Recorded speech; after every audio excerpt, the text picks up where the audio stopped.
Hi, I'm Jens Anderson, the creative director on DC Universe Online. We always say that the next legend is you. Well, how are you going to go about doing that? Well, first you have to pick an origin. In this case, we're going to talk about the tech origin. Tech characters in DC Universe Online are basically characters that rely on technology in some way. It either has granted them their powers or they actually need it to, perform what they do. Tech characters in DC Universe Online will be able to choose between two mentors, Joker or Batman. So as a villain character and your mentor being Joker, you're going to be going on a journey which is basically to start a gang war in Gotham City. And what's the purpose of this? It's to create confusion so that Joker's long-term plans can come into effect.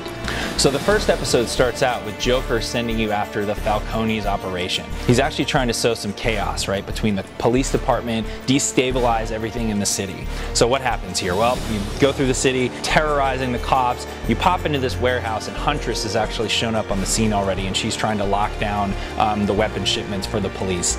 So as a villain, you're actually going in there and trying to stop her from doing that.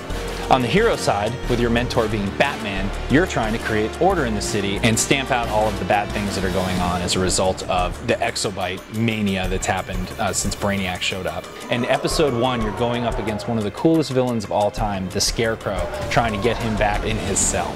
So he's basically unleashed fear gas all over the city. It's creating all this people hallucinating and seeing things. You have to help craft an antidote, deliver it to the people that are affected by the fear gas in the area, and eventually go down into the sewers of Gotham and take on Scarecrow himself. He's basically going to be dosing you with all these different kinds of fear gas, causing all these phobias to come up in your mind, and you're seeing them play out in front of you. And once you defeat them all, you can actually take him down yourself and put him back into Arkham Asylum. So these are just some of the things that you're going to get to do, some of the stories and the characters that you're going to be involved with as you go through the tech storylines with your mentor as Joker or Batman. So it's really up to you whether or not you want to try and sow chaos or order in DC Universe Online as you become the next legend.